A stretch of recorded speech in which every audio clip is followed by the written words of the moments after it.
Well, good afternoon, good evening, Stefano Cinelli Colombini.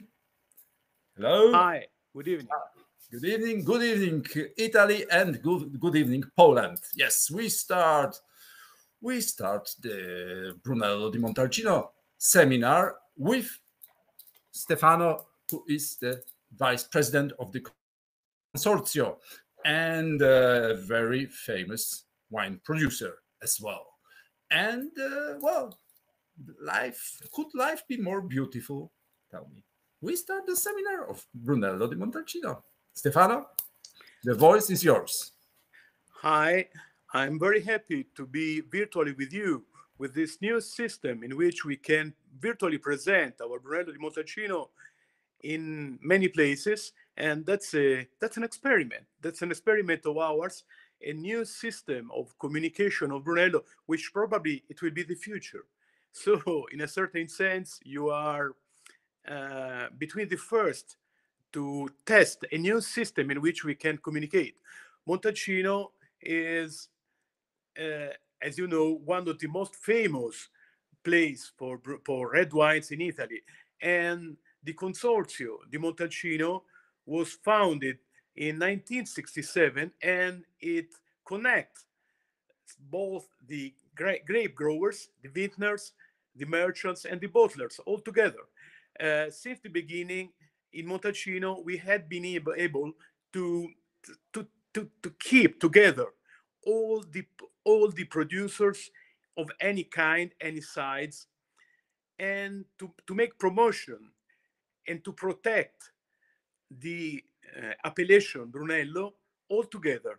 And it was a success. So actually, we are able to represent 98% of the total production of Brunello, virtually everybody. And we are very happy and proud to be the first and the most successful system of cooperation between the producers in Italy. Next slide, please. Montalcino is a big commune in the south part of Tuscany. It's a very big commune, of which just one part, the southeast part, is due to the Brunello, which this part was the old commune of Montalcino. Now we added a new part on the right upper part, which was the former commune of San Giovanni d'Asso. This is not actually, nor it will be in future, a Brunello production area. Next slide, please. All the area of Montalcino is a World Heritage, and it was because the Val d'Oscia is one of the most beautiful countryside of Italy. It's a symbol. It's a part of Italy which can represent our culture, our way of doing the things, and how, and a good example of how the countryside and the heritage is all together, works all together to produce success and future for the population. It's a quite high, 564 meters on the sea level. You can see the center of the town of Montalcino. Next slide, please. And it has a lot of vineyards. Actually, we grew more. Actually, we have 5,600 hectares of vineyards, of which 2,100 of Brunello, 500 hectares of Rosso di Montalcino, and the others are due to different grapes. Next, please. There are many bottling. Montalcino is quite strange, quite unique also, because in Montalcino, more than 90% of the production is bottled by the producers. There are 310 grape producers, of which 208, 212, it depends on the year, put in bottle their wines. The others sells the grapes to the bottlers. There are some traders, but very few, and we have just one social cellar, which represents 0.4% of the total production. Next, please. The climate is the typical Mediterranean climate, with warm summers and cold winters, and it has a character which make it quite unique. Near us, there is a like probably an old volcano or a meteoric crater, a basket of lowlands of clay, which is called Le Crete, surrounded by hills, high hills, of which one is Montalcino. Turning north, we have Chianti Colli Senesi, then we have Chianti Classico, then we have again Chianti, Nobile di Montepulciano, again Chianti Colli Senesi, and then Brunello. This basket of lowlands of clay without trees is very cold during night, even in summer, and it's hot during the days. The difference between the day and night temperature is very, very high. Due to that, the air is dried, and due to the high day temperature, it moves up, and due to the cold night temperature, it goes down. So we have a continuous change of air between day and night on the hills surrounding this basket, of which Montalcino is one. So it guarantees us a continuous windy weather during summer and during winter, and it's ideal for the grapes. Next, please. We have we have rains, but not that many. Just to give you an idea, in this moment we have a dry period. We are waiting rains since 100 days.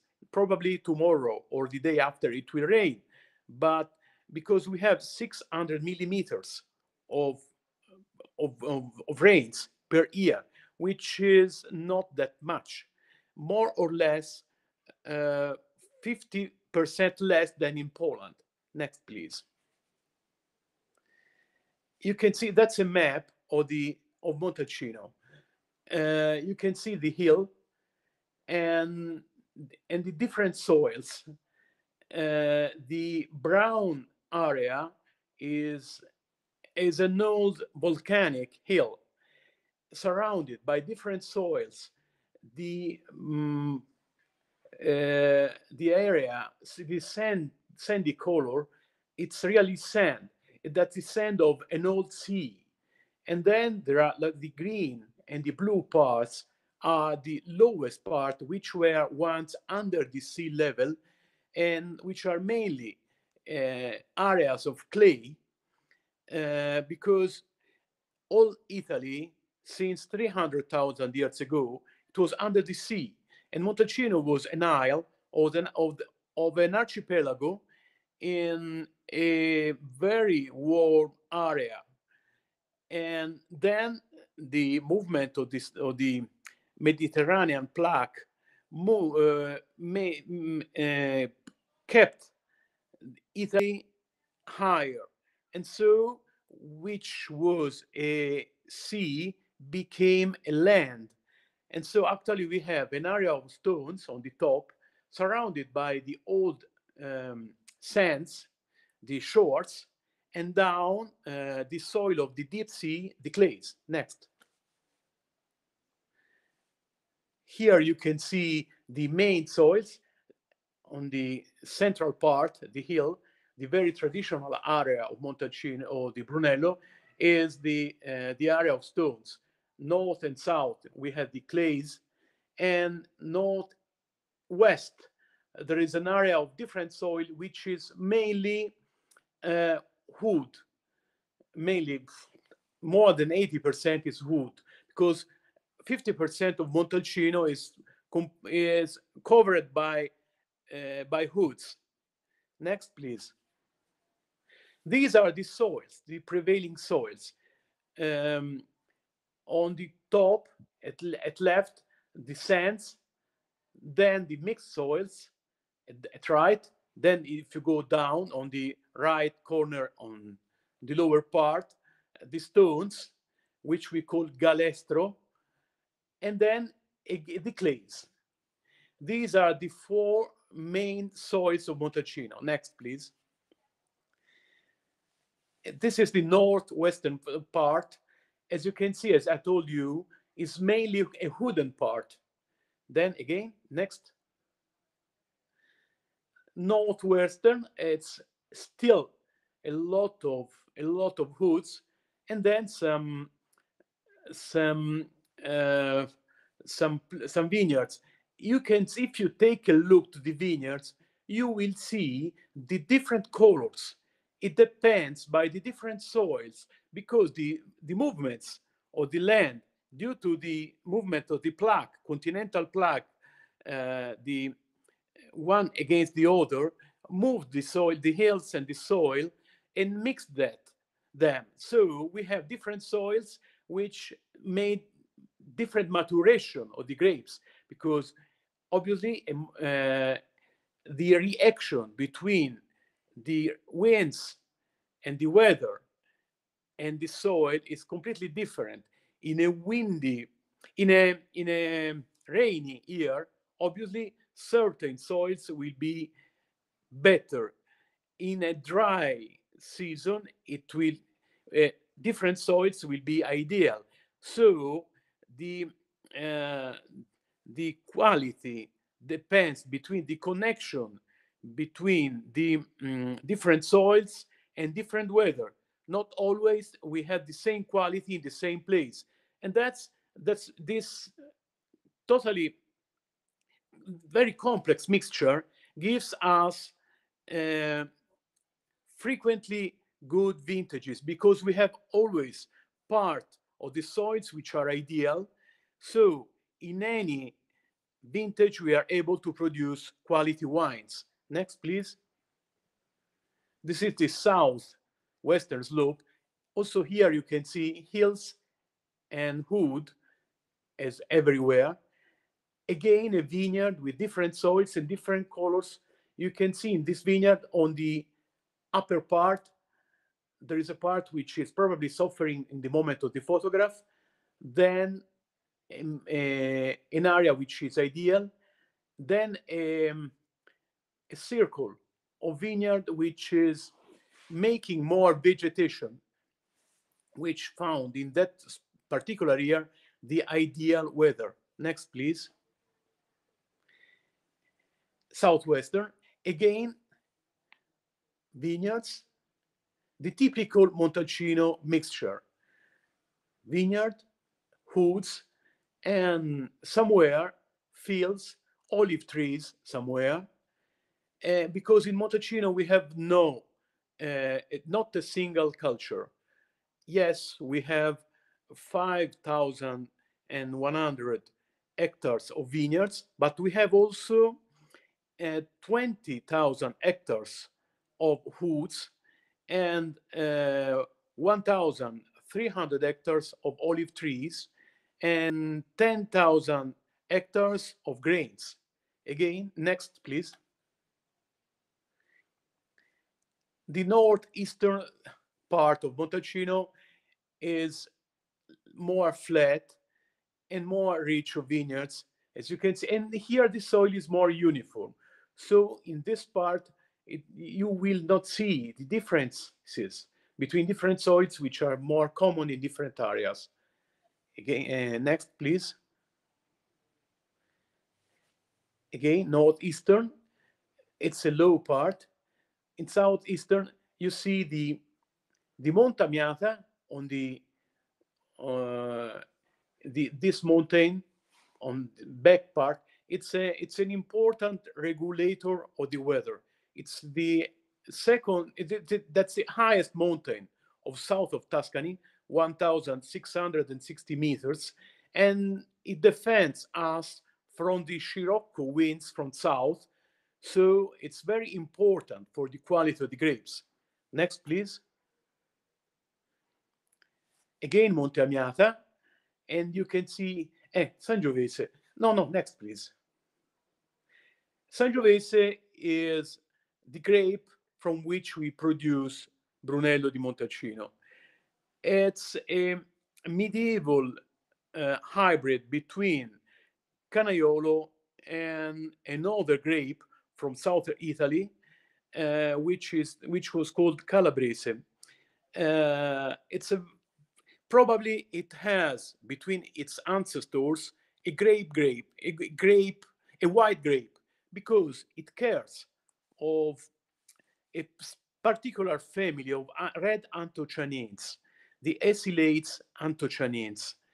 Uh, Only very few red grapes have this character, just four. One is Sangiovese, the other is Nebbiolo, which is the grape from which Barolo is produced, and the other two are Nerello Mascalese from Sicily and Pinot Noir. So, as you can note, these four grapes are between the most famous and the best wine grapes of the world. Between with Pinot Noir, you can produce outstanding wines everywhere in the world, and with our Nerello Mascalese, Sangiovese, and Nebbiolo, you can produce outstanding Italian wines. The difference between the French variety without anthocyanins, acylate anthocyanins, and the Italian ones is that you can plant almost everywhere Pinot Noir, but you cannot plant with success nor but Brunello, non Sangiovese, nor Nebbiolo, nor Nerello Mascalese.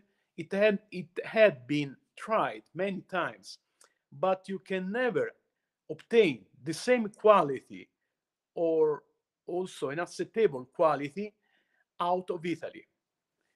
Next, please. The history of Brunello is very long and quite complex.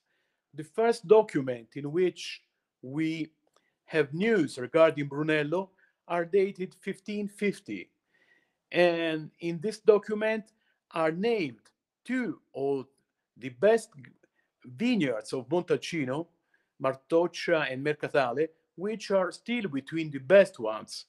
Then it became famous mainly at the end of 17th century, between 1688 and 1712. It was the wine for the court of England, the wine of the King of England. And there is a very wide correspondence between the court of St. James in London and the ambassador of England in Florence regarding the import of Brunello wines for the table of the king. Then it was quite famous also at the beginning of 19th century. We had probably the old printed labels of wine made in Italy for Brunello di Montalcino. We used to put it in bottle and to label it since 1810, 1820, mainly with the family Padelletti, but not only. Then many producers of Montalcino became to present their wines everywhere in the wine competitions in Europe, not only in Italy. And we had been in 1904 the first not French wines able to win the Bordeaux wine competition, which is still one of the most interesting ones. And in 1904, Brunello di Montalcino of Anghirelli was the first non-French wines to win it. And Brunello did it again in 1934 and 1982. Since 1966, Brunello was the first red Italian wine to obtain the DOC. Like in 1988, 81, it was the first DOCG wine. It has always been one of the most considered red wines of Italy, and the state decided to help to maintain, to keep it controlled since the beginning of our system of appellation. Next, please. As I told you, in 67 we founded also our ancestors founded the Association of the Producers, the Consorzio. My grandfather was the first vice president, but 26 producers of Brunello di Montalcino decided to stay together, to control and to promote together our Brunello. It was an innovation because Montalcino is quite strange. We are really a traditional, a place of the most quality tradition in Italy. We are very important for the tradition in wine, but we are also a place in which we make a lot of innovation because we believe in maintaining the spirit of the tradition, but we are very open to, to follow the way of making the traditional things with new techniques. Obviously, we have not anymore the cows and the horses to work in the vineyards. Now we use tractors, and we had been between the first to use tractors, as we had been the first to use innovative equipments to follow to make what we have always did. We believe that there is a difference between the spirit of the tradition and the form in which the tradition is maintained. So we had been able to save our tradition of Brunello in the centuries, keeping it very, very, very strong. And the spirit of the tradition of Brunello is it, it must be done only with the grape Sangiovese grown in Montalcino and aged quite long, because we know that the grapes of Brunello are very peculiar and very strong to be able to survive for a very, very long aging also. So they need to be softened with quite a long aging before being put in commerce. So Brunello must be stored for a certain period in wooden vats, now 2 years, and 2 years in steel vats or bottles before being put in trade. That's a way which we developed in centuries of experiments to make the best possible use of the grapes of Sangiovese of Montalcino. In 1984, we had an idea. We wanted to invent a new grape, a new wine to solve a problem. Obviously, if you produce Brunello, you have to store some wines and then to keep them for 4 years. It's expensive and it's quite complex. Obviously, these grapes will not produce money for 4 years. And it was a problem because not everybody had enough money to be able to keep in storage their product for 4 years without any money. So we invented Rosso di Montalcino. From the same vineyard, you could produce two wines, Brunello for a long aging and Rosso di Montalcino to be sold after 1 year. So with the grapes used for Rosso di Montalcino, you could sell almost immediately and you could gain enough money to pay all the expenses. So you could wait without any problem for Brunello and you could store it to sell it at the best price, waiting for clients. You were not forced by the need to have money to sell the wines. And so we had been able, our ancestors had been able to obtain the best prices for Brunello and to increase quality and prices year after year. It was one of the keys of our success. Next, please. So the wines of Montalcino are Brunello di Montalcino, Rosso di Montalcino, Moscadello, which is another very old tradition of ours. It's a sweet white wine which was produced in Montalcino for many centuries. It's probably the oldest wine in Italy of which we have news regarding the grape and the way of making it, which is known since 14th century. Actually is just a residual production. We have very few producers and very small quantity, but it's very interesting wine. Then we have Sant'Antimo DOC. It was an experiment to try to plant and to grow in Montalcino different grapes. It's still something new, something experimental, to find new ways of success for tomorrow. And then in Montalcino, we can produce many different wines. Montalcino is also in Chianti. We can produce Chianti in Montalcino. We can produce Orcia DOC, Colli dell'Etruria Centrale DOC, and Toscana IGT. Next, please. Brunello di Montalcino is a DOCG, appellation of origin controlled and guaranteed by the state. That's the maximum level of the pyramid of the quality of Italy. We have the top, DOCG, then DOC, appellation of origin controlled but not guaranteed. Then the IGT, geographical appellation, and then the common wine, which is the lowest level. Brunello is produced just from Sangiovese, grew in Montalcino, and all the procediment to obtain it must be done within the area of the commune of Montalcino.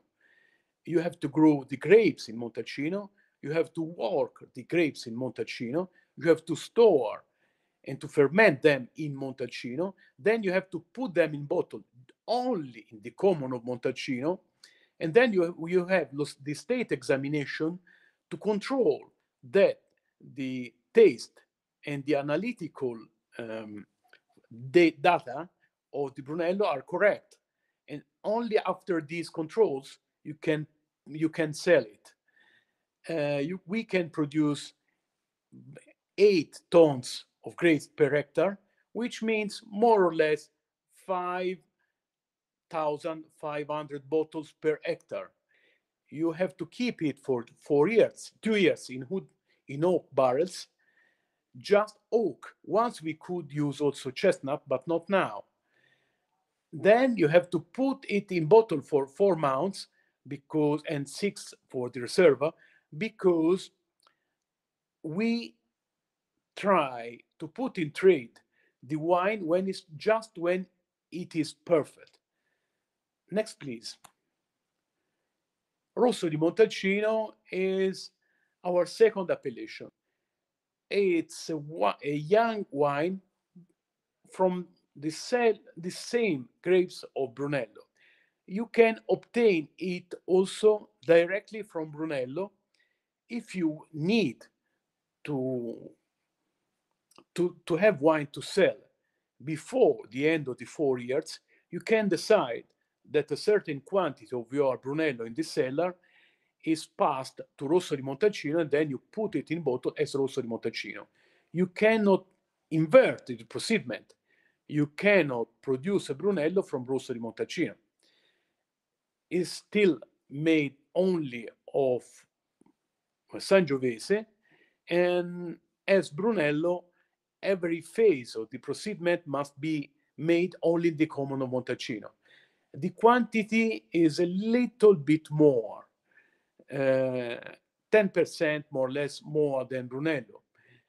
And it can be sold from September the 1st of the year after the one of vintage, when it's 1 year old.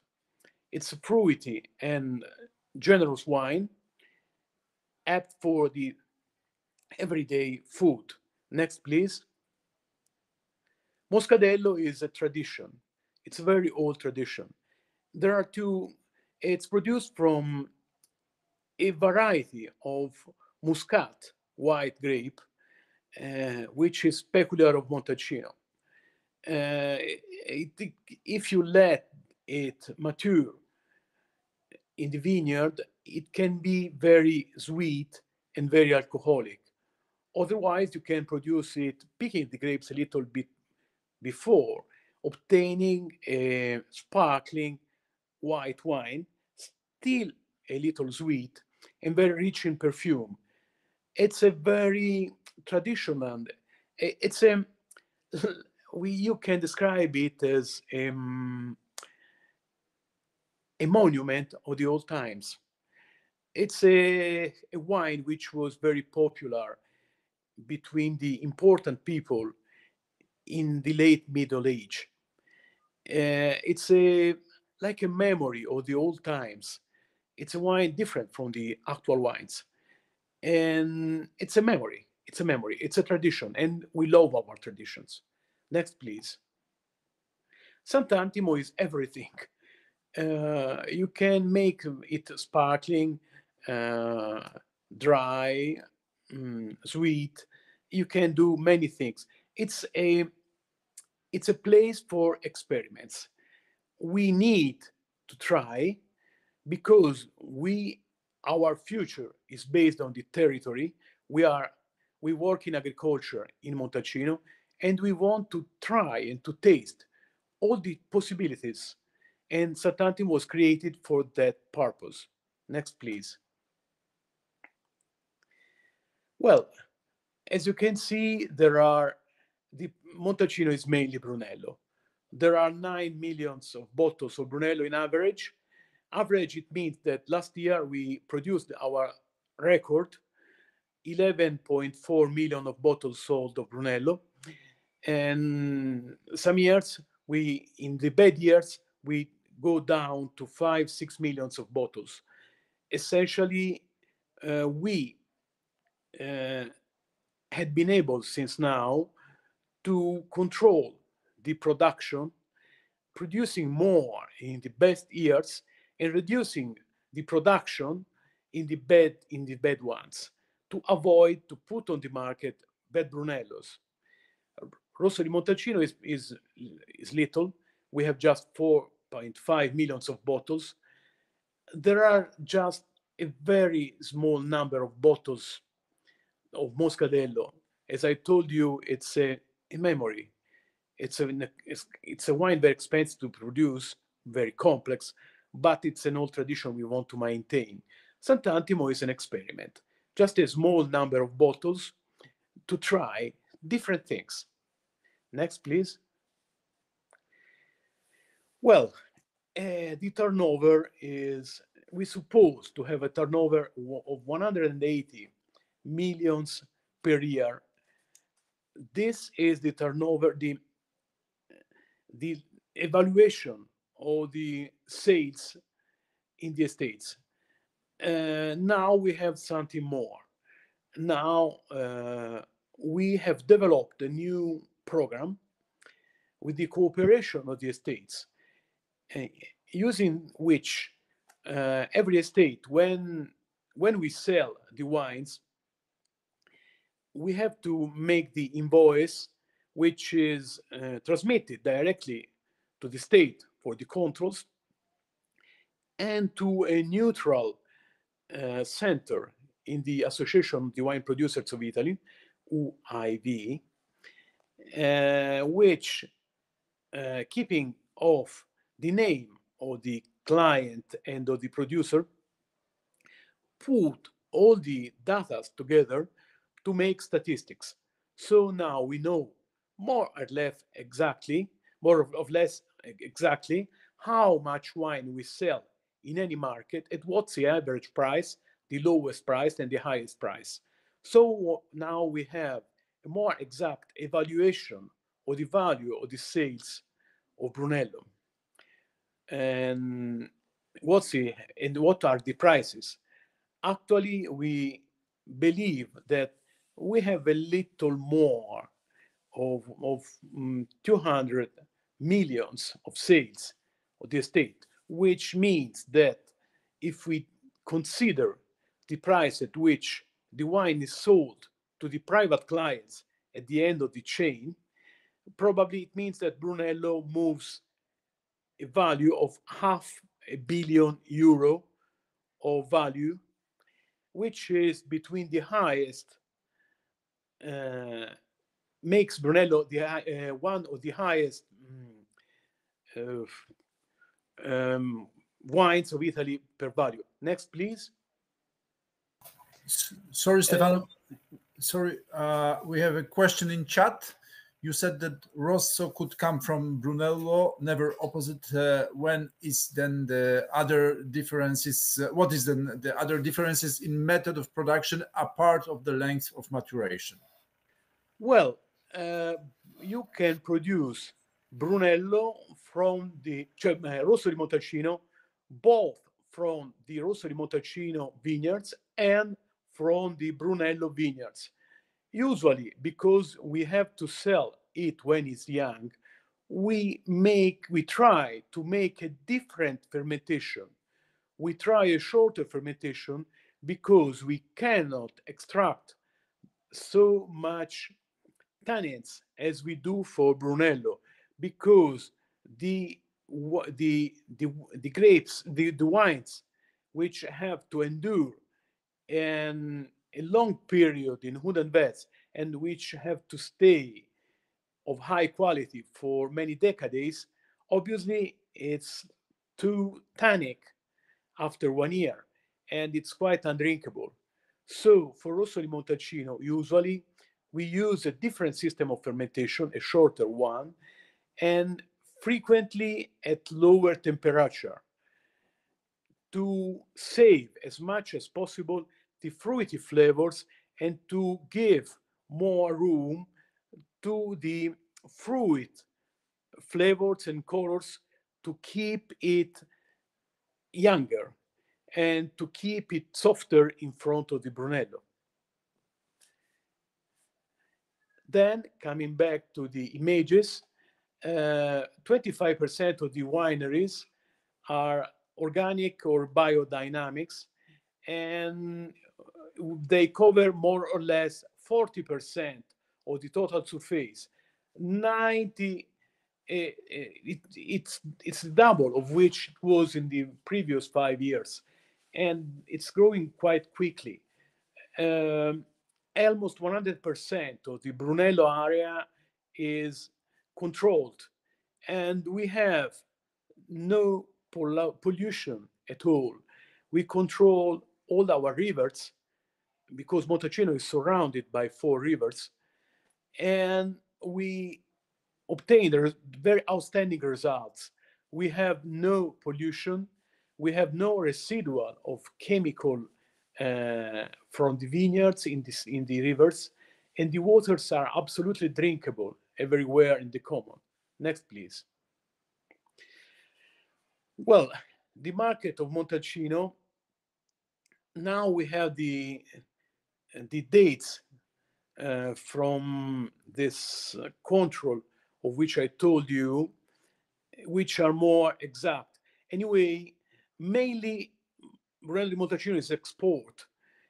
From our new dates, it results that the domestic sales are a little higher, more or less 34-35%, and 65% is export, of which the most important export countries, the USA, with more or less 22%, then Canada with 12%, then Germany with 6%, and Switzerland with 4%. The control data are a little bit different. But anyway, it's important that North America is the most important market for Brunello. Next, please. And these are photos. You can move the photo any 5-6 seconds, so you can see the hill of Montalcino is around. This is the town. Well, again, the town. Well, this is Brunello. It's something quite unique, but it's not only nor mainly the soil, because soil is very important, and temperature and weather is very important. But the most unique thing and quality thing of Montalcino is the people. Montalcino is a community. It's a community of people which still produce this wine century after century, and which have developed this particular philosophy of life. We work a lot together. We cooperate a lot, but anyway, keeping each individual by itself. So we have a strong individuality and very strong feeling of independence and will of making the best, but we are able to cooperate to control the appellation, to present it everywhere in the world, and to keeping it safe against any attempt of making it false and copy it, which is quite unique. We have a very strong competition on quality, but no competition on the market. And that's a formula of success. It's a feeling. Montalcino is tradition, but also innovation. We try to keep it, to save it as much as we can, and we do that together. As you can see here, there are many producers which will present their Brunellos to you. Each is different, but all of these make the same wine with the same grapes and with the same style. It's like a piece of classical music, like a symphony of Mozart or Chopin. Chopin obviously has no symphonies, but concert, yes. And it's these are masterpieces. You can play a masterpiece, but if you are an outstanding executor, you will obtain outstanding results. If you are not, the play is still a masterpiece, but you will obtain nothing. Brunello is the same. Brunello is a recipe which we in Montalcino developed in the centuries, and now we are saving the result of our work. Thank you for your attention, and I hope to see you in Montalcino, because to see you here directly in Poland by internet is fine, but you have absolutely to come to Montalcino to live our country and to drink with us our wines. Goodbye. Thank you, Stefano. Thank you very much. And what about Polish market? There's a question in chat. Is it important market? Well, Polish market is a market in evolution. Once it was not a market, now it is. It's growing year after year, and we see that there is a very strong interest. There are many small operators, and many enotecs, which are working with Brunello di Montalcino. We hope to develop a cooperation and to work together. We have also a small Polish community in Montalcino, and it's very important because we have many different communities in Montalcino, and we use our Montalcino people of different origins to work better and to understand better the different countries. Perfect. Thank you. Thank you very much, Presidente. And well, stay with us, please. And yeah, read the chat now. There are some greetings, and yes, and we start the tasting, guys. We start the tasting now. Thank you very much, Stefano. And Thank you. Yeah, thank you. And now this is Arber and Ridolfi. Arber, are you with us? Thanks God, Giacomo Alari from La Poderina is with us finally after many tries. Yes. Hi, Arber. Hello. Hello to everybody. Can you hear me? So this is your time. Go on. Yeah. Thank you so much for the invitation. I would like to thank you personally, Piotr, for the invitation and for having organized all this. I would like to thank all the people that are connected with us, not with because this is a very special moment for us as a producer. So we will see not only Ridolfi, but you will see also the other great wineries that will follow us. And I would like to say also the Consorzio del Vino Brunello di Montalcino for taking us all together and make this all together and united. It will be very it is always better than going alone. So Stefano, it's a very important person in Montalcino. He grew up in Montalcino. Is our vice president of consortium. So he gave to us this minutes a huge knowledge about what we do in Montalcino and how we do it in Montalcino. So I just put together a very small presentation, and it is very important for us to know where we are in Tuscany, because we think that Montalcino is very big, but as you can see, Montalcino it's on the south part of the Tuscany part, and it's, let's say, if we see the numbers, Montalcino it's only 25% of Chianti Classico area, so it's quite small. And the bottles that we produce, Stefano said it before, it's an average. We are talking about 9 millions of bottles. Just to think about that, that is very small bottles. We can normally, when I say this, I compare with Dom Perignon.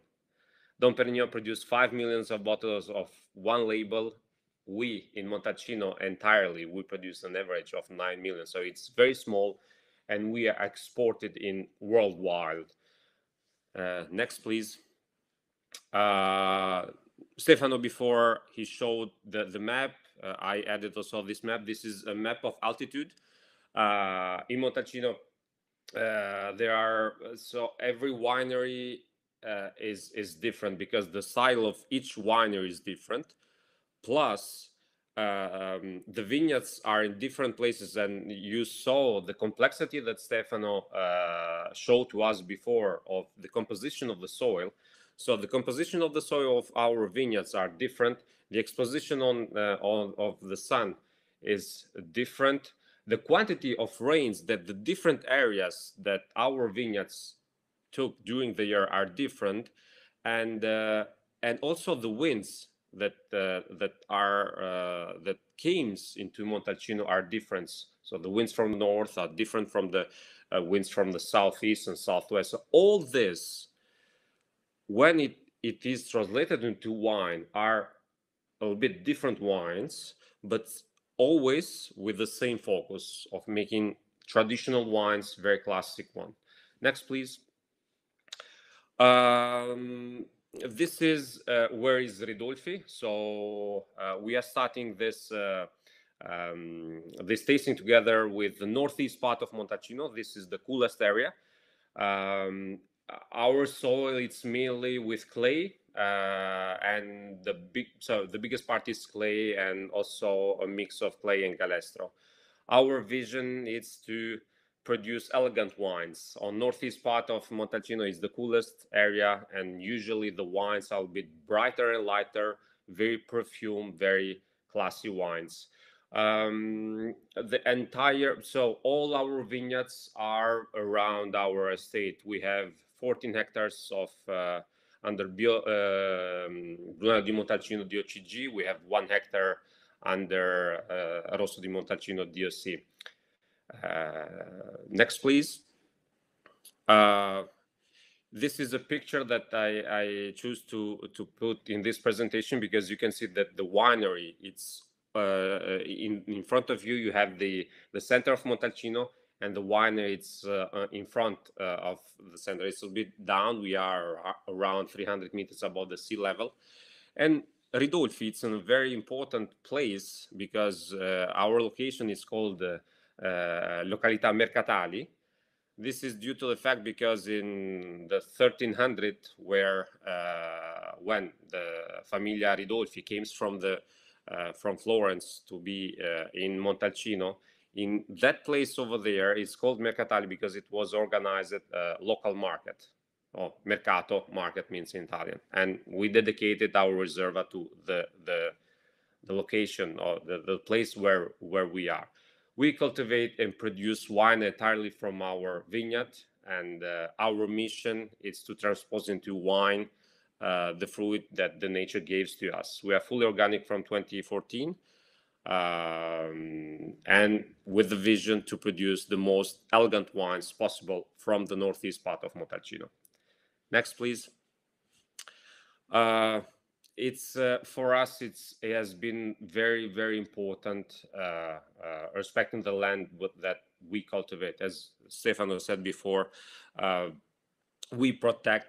We, as all the other producers, try to protect what all the area where we produce, and to keep it as it is, the beauty of the nature that we have, and to maintain and to keep it this beauty, that this beauty can produce great wines. Ridolfi in 2012 has made a change of property. Now my owner is Giuseppe Valteperetti, and the idea is to continue to produce these great wines, these very elegant wines, and huge investments we have made during these years. Stefano said before that in Montalcino we are very classic and traditional, but we look forward to the innovation. So everything is manual and vineyard, but from 3 years we have, and this will be the 4th year, we have an optical selector of the grapes, that this helps us to enhance the quality of our wines, keeping inside of the winery only the best grapes. And with that quality of grapes, we produce Rosso Brunello and Brunello Reserva. Next, please. This is another map, but I said it before. But next, please. I will be quite quick with the 17. Well, 17 was a very dry and warm vintage. We didn't have rains from late April until late August. So in that vintage, we have had a lot of skins and less juice. So what we did was working very hard in the field, in the vineyard, to keep the vines fresh. Since we have this, we have clay, and during the summertime, if you have pure clay, the clay is divided in a very in 2 parts, and it goes down deeper. Going down deeper, the humidity goes up, and what we did was to work into the field, to cover the field with the tractor, to make it to make the clay as a powder, and to cover again, to maintain the humidity underneath for the vines, to keep them not stressful as a hydric stress. And then we took all the year long the leaves to protect the grapes. This is to understand why we have this very classic, very super elegant wine, and this freshness. It's very important, the freshness for us in the 2017, and the drinkability. You can see during the taste during the tasting that it goes very straight in the beginning, and then it opens and full up your palate. So this is to understand what is a Brunello di Montalcino on Ridolfi of the northeast part of Montalcino. Sorry for interrupting, but the guys from Warsaw are ahead with the tasting, and they already put some comments in chat. Yes. Almonds, cherry, marzipan, and classic acidity and tannins. So I believe they like it. Okay, thank you so much. Yes, for us, the freshness, the acidity, it's very important. And also the quality of the tannins. We love sweet tannins, present but very pleasant. We love acidity because you know that our idea is that the wine can stay in the bottle, let's say forever. And one of the most important things for aging in the bottle is acidity, because the alcohol remain the same. So 14 degrees of alcohol will remain the same. The tannins, if they are good tannins, they will make long chains of will make the polymerization of the tannins, so a long chain of tannins, and then is the acidity that goes down during the year. So since our vision is to keep, if possible, 30-40 years on the bottle, you must have a great acidity. What we use in terms of oaks, we have big oaks, Slavonian and French oak. When I talk about oak, I'm talking about 32, 35 hectoliters. The wine has been for 36 months in these big oak barrels, and then it's minimum 12 months in the bottle, and then was released in January. So it's very, very young, but it starts to be, you can understand what is a classic Brunello di Montalcino. Feel free to make every kind of question, even technical, very specific, very technical. I'm the sales manager of the winery, marketing and sales manager. In these 2 years, for me, it's very important, Poland. I'm looking forward for, we are looking forward for a long-lasting collaboration in Poland. For us, Poland is a crucial market.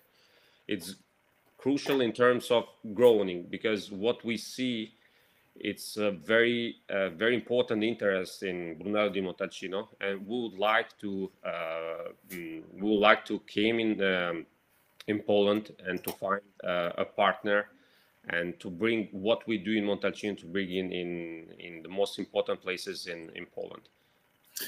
Thank you, Arbor, very much. Tell me just one thing. So I believe the questions will come in chat. Okay. And tell me one thing: the price in the cellar for the private people. What is the level? We are talking about 50 euros per bottle. This bottle, the Brunello di Montalcino. 50 euros. Yes, to the private clients. And the total production of Brunello 2017 is? The total production of Brunello 17, if I'm not wrong, it's about 68,000 bottles. 60,000 bottles. Yeah, right. 68. Yeah. Good. And so far, we are distributed in 24 countries worldwide, from San Francisco to Tokyo and everything what is in the middle. We are missing Poland, but I think there is ocean. There is ocean only between San Francisco and Tokyo. No, well, if you see from other side to the other side, yes. And good. I was good at geography. Okay. Right. Thank you, Arbor, very much. And thank you, and stay with us. Yes. Fresh is satisfying, very enjoyable. We like it. Yes. Let's see what new comments come. And yes, Caparzo now and Lorenzo. Hello, Lorenzo. We have to speed up, guys, a little bit, as it's already 7 p.m. Yes. Lorenzo, will you join us? Yes or no? Yes. Hi, Lorenzo. Hello. I'm here. Yes. You're here. Okay, good. Okay. So let's go. Let's speed up, because the guys from Warsaw, I'm afraid they already taste the third wine, and we are before the second. So let's go. Right? Okay, Piotr. Nice to meet you. I'm Lorenzo Barzanti, export manager assistant of Caparzo since 2016. I have no presentation. I only have pictures, so you can change when you want. I would like to tell you something about Caparzo before speaking of our Brunello di Montalcino 2017. First of all, the name Caparzo. The name comes from Ca del Pazzo, and it means House of the Crazy Man. Caparzo is one of the historical producers of Montalcino. The winery was founded in 1968 by a group of friends, 4 entrepreneurs coming from the north of Italy, from Milano and Genova. The turning point for Caparzo was the year 1998, when Elisabetta Nudi Angelini purchased the winery. Elisabetta Nudi Angelini is the actual owner. She's also owner of other 2 wineries that are in the same group together with Caparzo. All of them are in Tuscany. One is Borgo Scopeto in the Chianti Classico area, north of Siena. And the other one is Dogga delle Clavole in the Maremma region, close to Grosseto, south of Tuscany. And she's also owner of Altesino, another historical Brunello di Montalcino producer.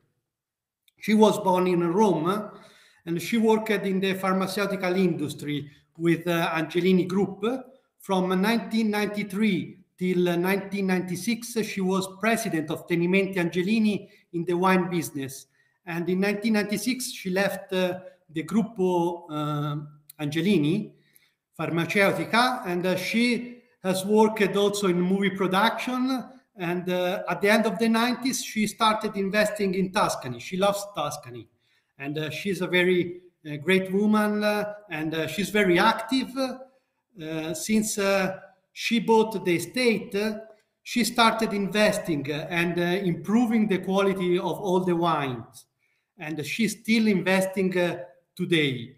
And last year, she bought 7 hectares of vineyards, including 4.5 hectares of Brunello di Montalcino. Today, the property is in total 200 hectares and 100 hectares in vineyards. The winery is located in the north of Montalcino, and we are the only winery in Montalcino with vineyards all around the territory. We have vineyards located in all the different areas of Montalcino, and this is a big point for us because the terroir, including climate, as you saw with the presentation of Stefano Cinelli Colombini, everything changed in the different sides of Montalcino. And so we have different characteristics of the soil, different exposure to the sun, and different altitudes. Our vineyards go from 200 meters to 450 meters above sea level. Let's say we are able to blend the Sangiovese from the north, from the south, from the east, from the west side of Montalcino in order to maintain a constant quality and a high quality even in the most difficult vintage for part of the region. This is true especially for our Brunello di Montalcino green label. And then we also produce only the best vintages. A single vineyard Brunello di Montalcino from La Casa vineyard, which is located on top of the Montosoli hill in the north side of Montalcino. It's the oldest vineyard we have. Speaking about the wine, we start with the harvest, and for our Brunello di Montalcino, we do a manual harvest, and we select the grapes twice.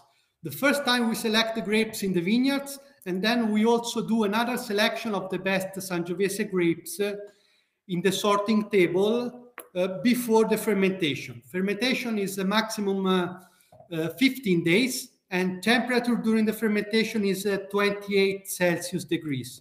We have panel controls, so we can check temperature in the tanks and delestage and pumping over and all the steps during the fermentation.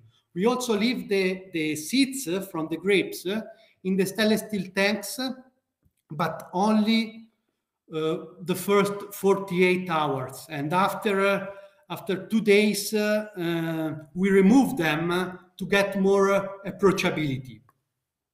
So this label is really an historical label. First year of production of this wine was 1970, and the label is still the same from the first year of production. The wine, of course, is 100% Sangiovese grape as per production regulation. And the aging of this Brunello di Montalcino takes place in big casks in Slavonian and French oak, 3 years. The size of the casks goes from 3,000 liters till 5,000 liters. And after that, the wine ages 1 year more in the bottle before be released.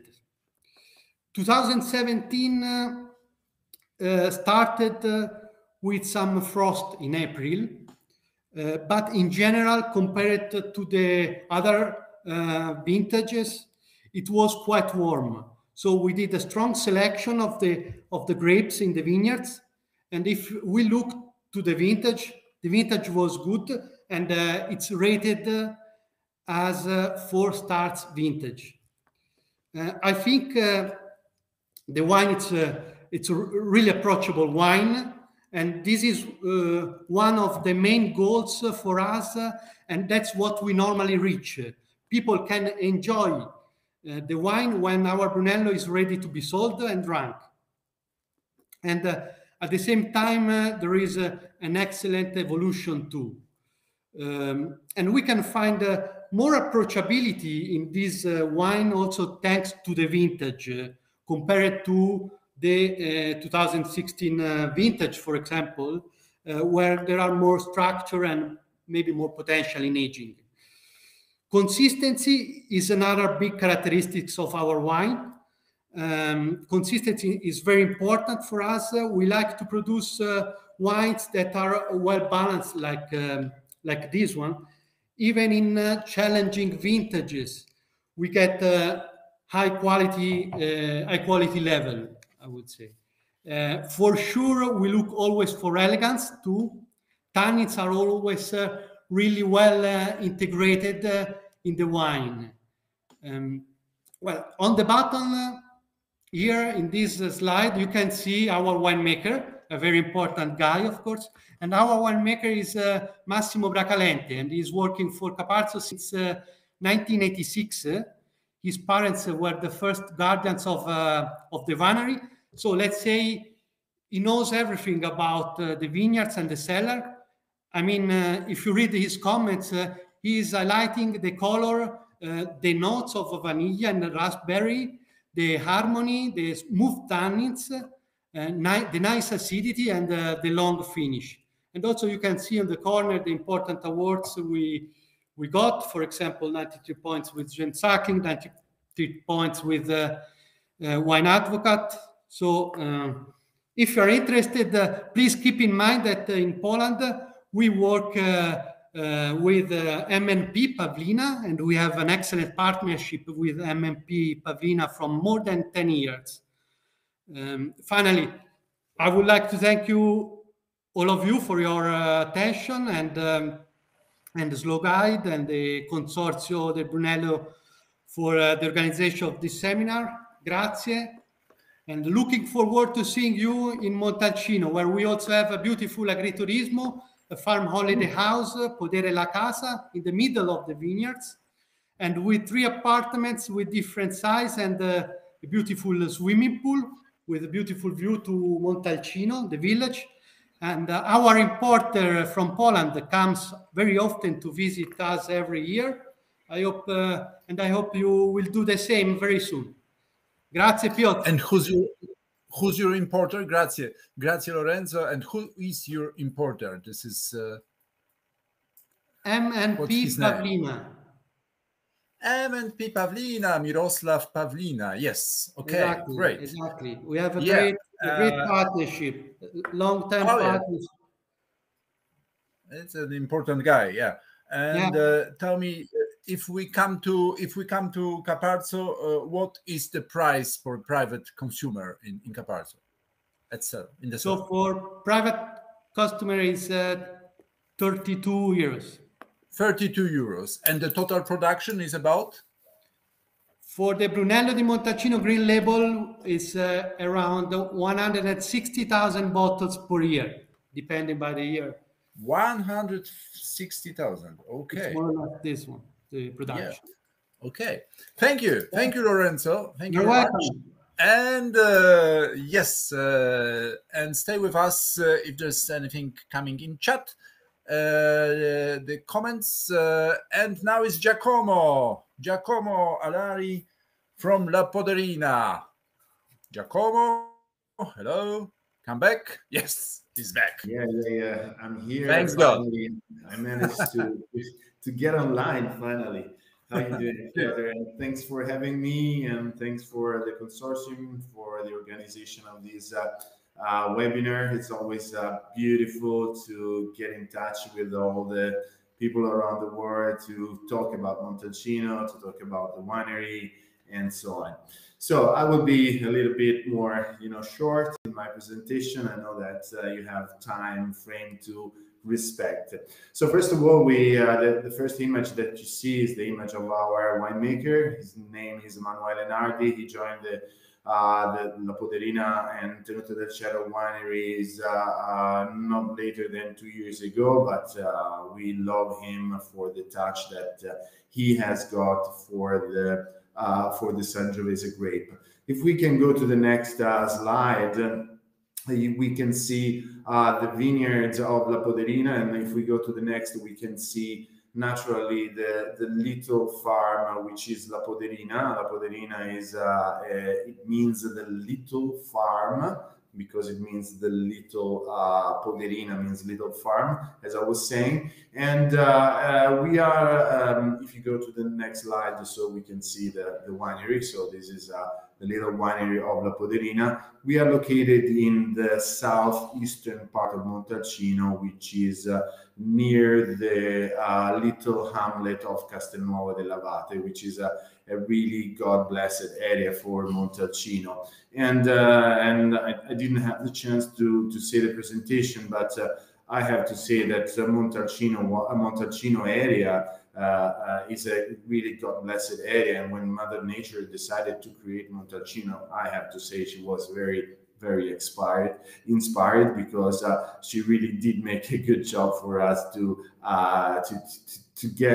have the best soils and best environment to bring in and to produce amazing wines.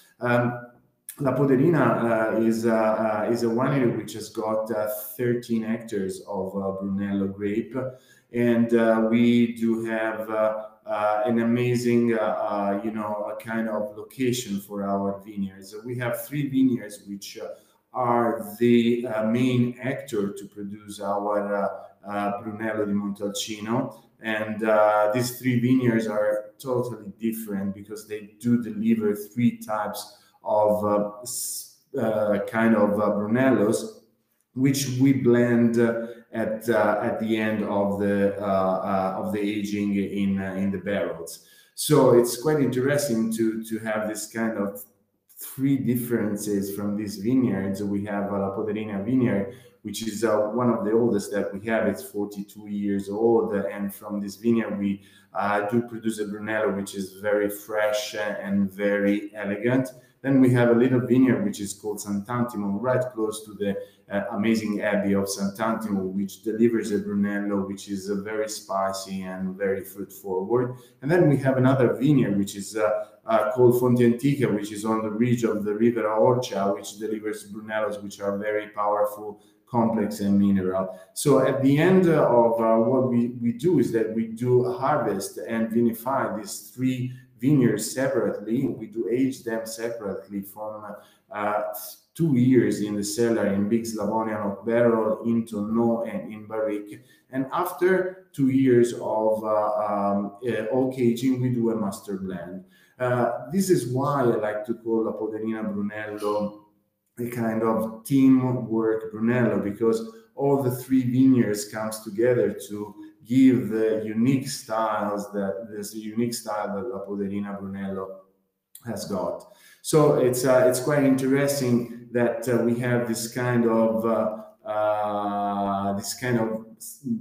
possibility just to blend different kinds of Brunello all together, and especially this is we are very lucky because the area of Castelnuovo dell'Abate has got a lot of interesting features concerning the environment, because we have the Monte Amiata, which is very near, which brings in a lot of fresh air during night time. So this means that we have the aromatics of our Brunello, which is quite intense due to the fact that we have this big excursion in between night and day temperature. And then also to the soils that we have over there, we have this kind of minerality, which brings in a lot of saltiness in our Brunello too. So if we go to the slide of the tech sheet of the Brunello, we have won quite a lot of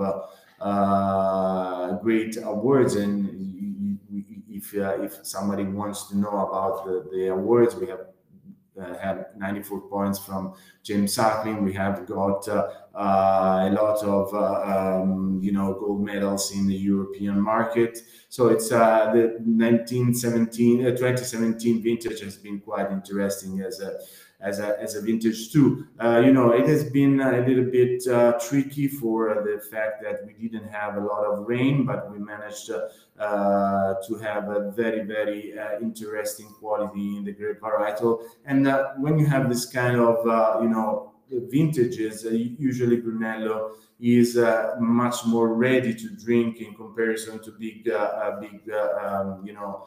vintages. When you have 5-star vintages like 16 or 15, where the Brunello needs a little bit more time in the bottle. 17 is quite ready to drink right now. And one thing that I really like about La Poderina is that La Poderina Brunello is I like to say is a kind of polite Brunello, in the sense that when you drink the Poderina Brunello, it asks the permission to enter into your palate, but once it is in, it just gets everything. So it is a phenomenal as a kind of finish, and it is very complex, although it seems like to be very very easy at the beginning when you drink the wine.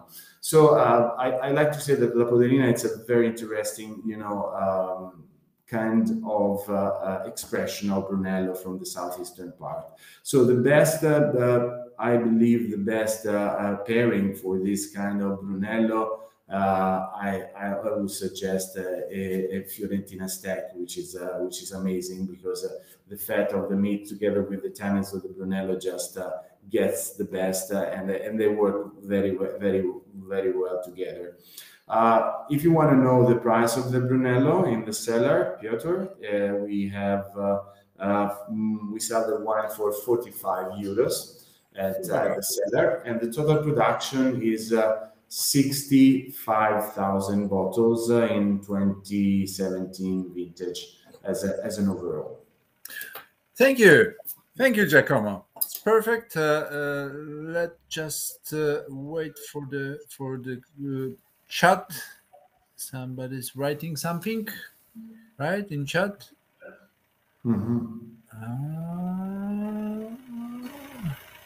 Yeah, they were asking for pairings. So pairings, yes. Okay, yes. Good. Yeah. So if any comments and no importer, or do you have an importer? We have no importer for the moment, and we are looking for it. And okay. We are looking for partnership to work in Poland.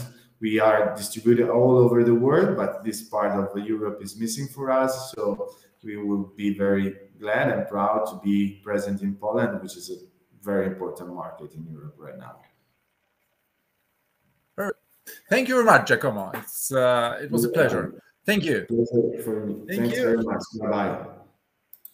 Thank you. And now, this is Antonio and Carpinetto. Yes, Antonio, hello. You are with us. Yes, hi. Good afternoon. You're mute. Microphone. Good afternoon. Nice. Buonasera, Pietro. Buonasera. Okay, so go on. For having us here and organizing a great tasting. So if we can go to the next slide, please. We are a winery. Next one again. A winery founded in 1967 by these two guys, the guy on the left-hand side, Giancarlo Sacchetti, and my father on the right-hand side. Next slide, please. This is the second generation, and the ladies in pink are Caterina on the left, who is our chief winemaker, and Elizabeth on the right, which works in the office. And on the left, we have my sister, and I'm the only guy and the tallest, so therefore I get to hold 2 bottles. But generally, that is the new team, that is running Carpinetto. Next slide, please. So as you can see, we are a family-run operation. We have 5 estates in Tuscany, but of course the one we're particularly proud of is our estate in Montalcino. Next slide, please.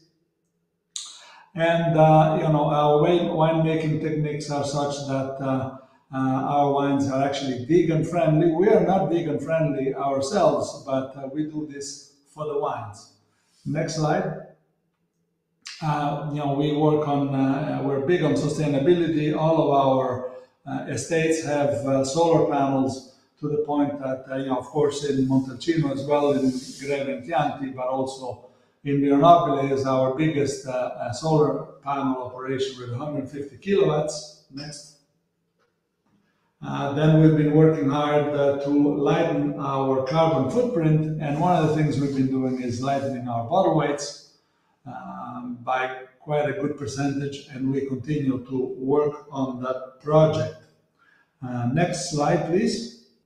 And at the end of the day, Carpineto is actually a carbon positive winery, because once you take into account all the electricity we produce ourselves. On the emission side, we've been working very hard to reduce them. And then we have 200 hectares of woods. We don't have as many woods as you have in Poland, which is a beautiful country that I visited with pleasure many times. But our woods absorb, and olive groves absorb 26% more CO2 than our production processes put into the atmosphere. So next slide. So now again, we talk about our Montalcino estate, where it's 53 hectares of which about a dozen are to vines. Next slide. And in order to show you really well how our vineyard is, I thought I would show you a nice video which shows the landscape. Less than 3 kilometers west of town lays Carpineto's Montalcino estate. It is one of the highest in the appellation at an altitude that exceeds 500 meters above sea level. The 53-hectare farm has an historic stone cellar that was built 300 years ago. Right in the middle of the woods, there are 10 hectares of sustainably dry farm vineyards planted to Sangiovese Grosso, in perfect view of Montalcino, with Siena that can be seen in the far distance on clear days. In ancient times, this estate was called Forteto del Drago, the dragon's fort, because a very large and mean animal lived in the thick forest surrounding the vineyards. When it turned out to be just a very big porcupine, the locals were no longer scared of it. But the legend remains to this day, and it is the reason why there is a red dragon on the label. The sedimentary soil has a clay schist frame, locally called galestro, with clay accumulations dating back to the Eocene era, about 15 million years ago. The planting density is just over 5,000 vines per hectare, dry farmed and trained to unilateral cordon. Production is about 1 bottle per vine. The slightly northern exposure of the vineyards, surrounded by thick woods, protect the vineyard from the warm and humid westerly winds that come up from the Maremma. This well-ventilated, high-altitude mountain oasis is well above the humidity that forms in the valley, thus allowing for excellent hang times of the grapes, making this one of the last vineyards to be picked in the entire Brunello appellation. The mountain fruit makes a unique wine in a very classic style. Attaining a perfect phenolic ripeness confers to this Brunello an intense bouquet of wild berries, Mediterranean herbs, and a pronounced minerality. The vibrant acidity supports a very fine elegance and a decades-long longevity. The resulting Brunello is aged for 3 years in 30 hectoliters Slavonian oak casks with a Reserva coming from the highest elevation vineyard yielding the best fruit, called Vigna Paradiso. Salute da Carpineto.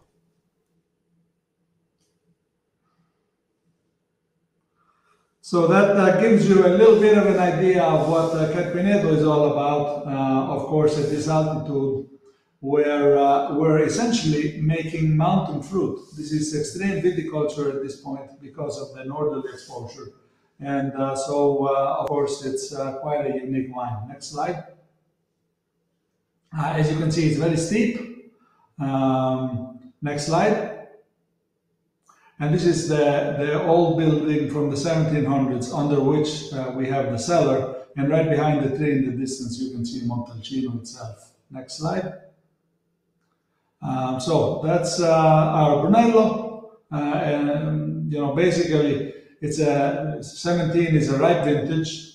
Therefore, there is warmth in the ripeness of this wine with a core of cherries and berries, supported by beautiful floral notes. It's very fresh and long, with iron, tobacco, wild herbs lingering on the long finish. It's a wine that can certainly be aged quite a bit. Look at the polyphenols, it's over 3,000 because here we don't have worries about the hang time.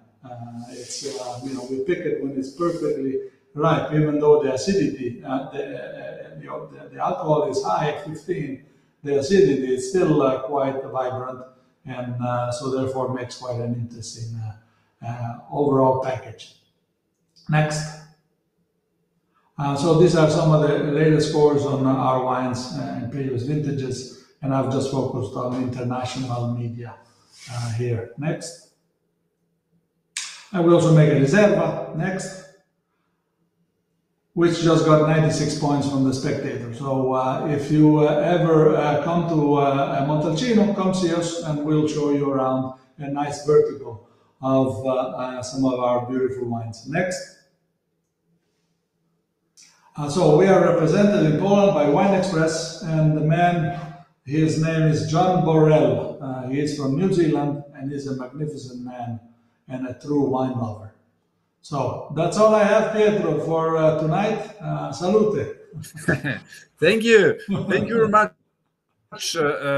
Tell me just one thing: the price in cellar if I come as a private person to Montalcino. If you come, we make you a discount. But for everybody else, it's somewhere around $45 euros. Sorry. 45 euros. Yeah. Okay, and the production of this wine is somewhere around just under 30,000 bottles. Once again, please. 30,000 bottles. 30,000. Okay. Okay, great wine. We have a comment. Great wine. Well, pretty laconic, but perhaps they are happy. 30,000. Okay. Thank you very much, Antonio. Thank you very much. And yes, guys, nice bread. Nice bread. Winem Powiśle. No bread. No bread here. Yes, and this is herbs also, complex nose. Yes, some comments coming in the chat. And Ida, hello, Tenute, yes, Silvio, hello. Good evening. And this is the last wine from 2017. Yes, the last one. Ida, it's your time. Thank you very much for the invitation, first of all. Thank you, Piotr. Thank you to the consortio, and thank you to all the participants. So I'm the export manager of Tenute Silvio Nardi, and here is our cellar. As you see, it's in a very woody, bushy area because our cellar is in the northwest side of Montalcino. And Stefano at the beginning has told you something about. So Tenute Silvio Nardi is an historical winery. It was founded in 1950. So Silvio Nardi was one of the founders of the consortio in 1967. And he bought the land here in the northwest because he had a factory of agricultural machineries. And he wanted to have some relax from the industrial business life, and together with his big family, because he has 8 children. And here you have Emilia Nardi, who is the general manager since the 80s, and she's the youngest daughter of Silvio Nardi. She's the one who began to take care of the winery since the 80s, as I told you, and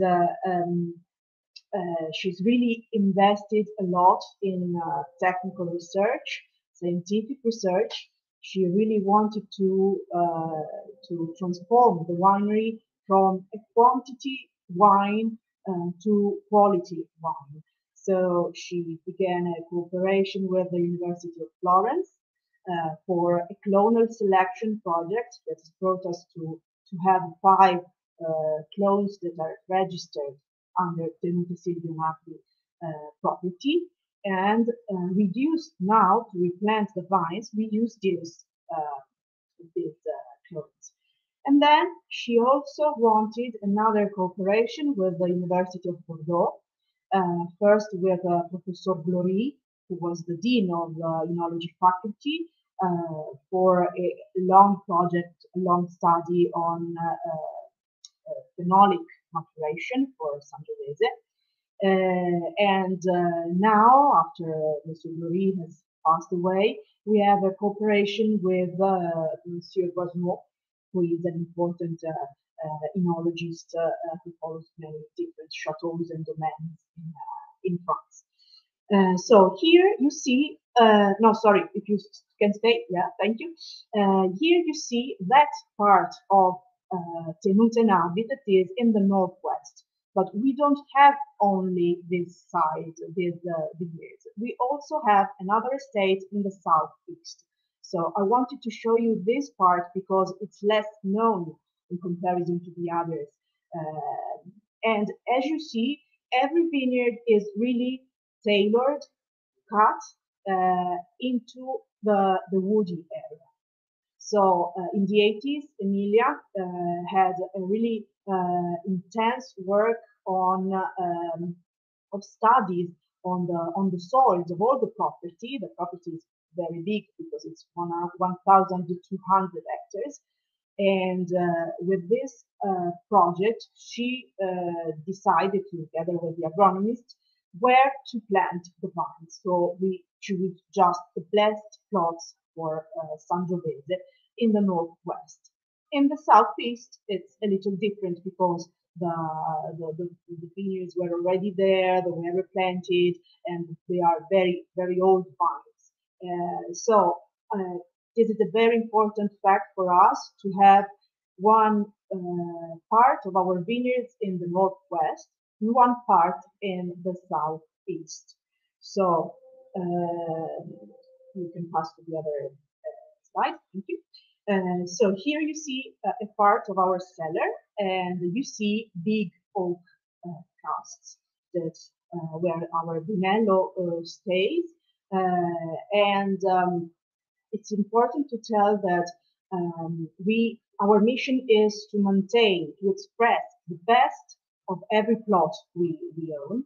So Tenuta Silvio Napoli owns 36 vineyards of Sangiovese for Brunello, and these are vinified separately. After first phase, our enologists, together with Mr. Bosno, decide how to blend these 36 vineyards. And so during the aging process, we begin to blend the different vineyards. In the end, we will have our Brunello, that is the blend of these 36 vineyards. So next slide is where our ancient cellar, where we keep the tonneaus, because our Brunello stays for at least 24 months in wood, and the first part is in Slavonian oak, and then there's a part in French tonneaus. These are used above all for our 2 crews that are called like the 2 estates we have in Montalcino. So a single vineyard from the northwest, that is Poggio Doria, and a single vineyard from the southeast. So the winery, Mrs. Nardi, decided not to have a riserva, but to have 2 single vineyards, Brunello.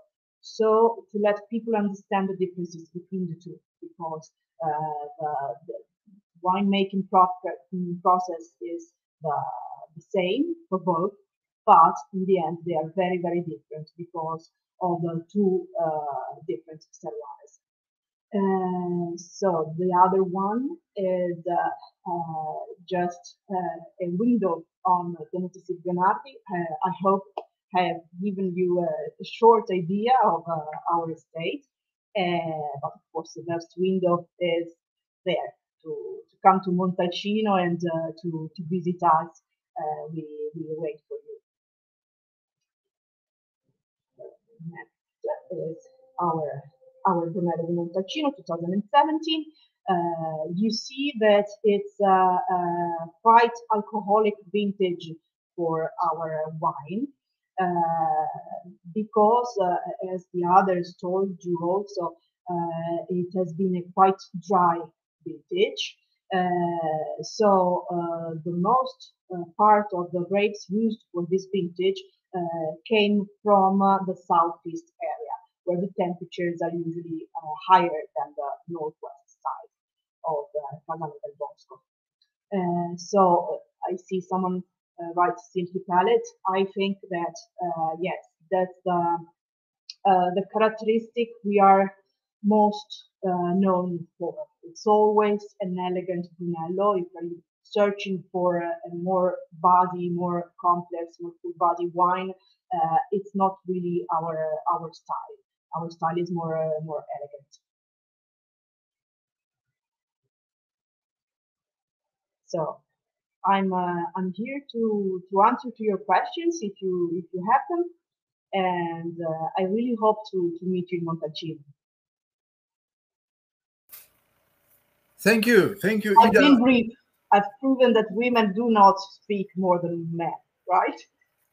No, it's very well, very well. Just tell me, you are imported by to Poland? So we've been imported in Poland for many years by different importers, and so last one is Konrad, Marek Konrad.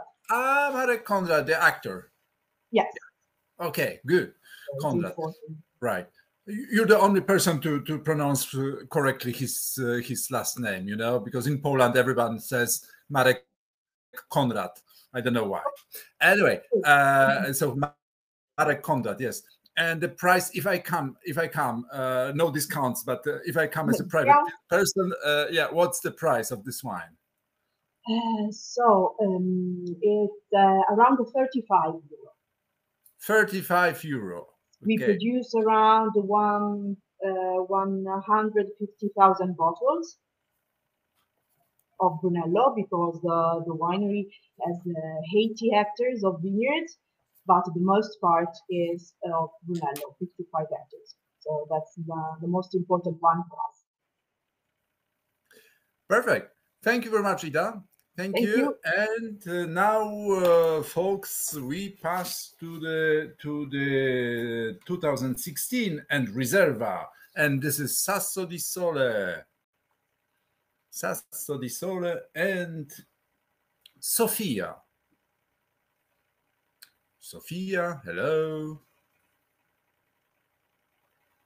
Perhaps you're still with us. Well, yes. Yeah. Hello, Sofia.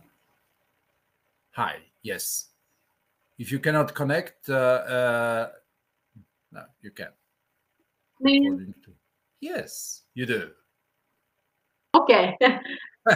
Perfetto. So, hi, nice to meet you. And this is your time. Go on, please. Yeah, I will be very fast. So, nice to meet you. I'm Sofia, and I work in Sasso di Sole Winery. If you see next picture, please, you see our property. So this is the cellar, and this is the house of the owner on the top. We are an organic winery, and all our vineyards are around us. You can see that we use also photovoltaic energy. That is very important for us. We have in total 10 hectares of Sangiovese. So we have only Sangiovese grape, and we are very lucky because we are in the northeast of Montalcino, and we are in the UNESCO part of Val d'Orcia. So we can produce also other wines like Orcia DOC. Then we have Rosso di Montalcino, Brunello di Montalcino, and the reserve of Brunello when we decide. So only during the best vintage. And at the end, we have a sparkling rosé made by the same grape, Sangiovese. We do everything by hand. So if you see in the next picture, you can see all the family. So this is the Terzuoli family. On the on the left, you can see Roberto, my boss, and the family. And at the end, so on the right, you see Tommaso, that we hope will be the new owner in the future. They are very traditional families, so this is the fourth generation. If you see the next one, you can see this is our cellar. So we are very traditional, and we use a very big oak barrels. So this is the cellar where we age our wines. We use Slavunan oak, and our barrels are 35-50 hectoliters. We keep here our red wines, and we prefer to keep the Brunello for 3 years and the reserve of Brunello 4 years in our oak barrels. If you see in the next picture, we have our bottle. So this is the reserve that you test, the 2016 reserve. You can see the awards received for now. We are very happy for this, because we know that the 2016 was one of the best vintage, 5 stars vintage, so it was very, very good. And we produced the reserve only during this best vintage. So we want to have a very restricted selection of the best grape from our oldest vineyard. So this is 5 stars vintage. You can test now.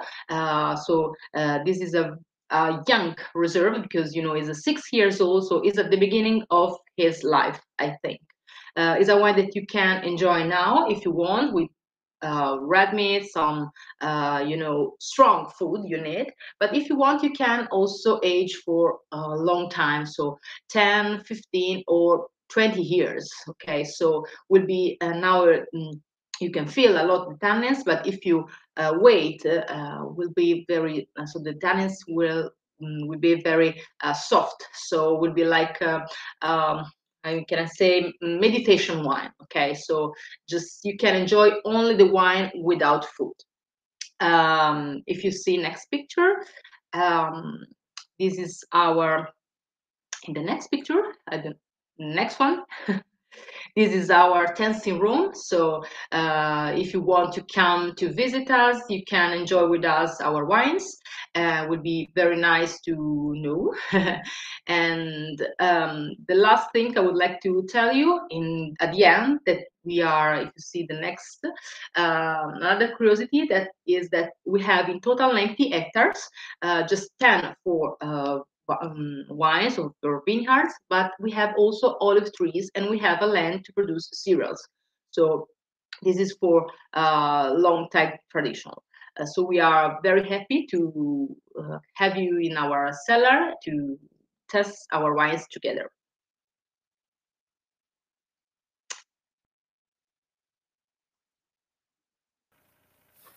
Thank you.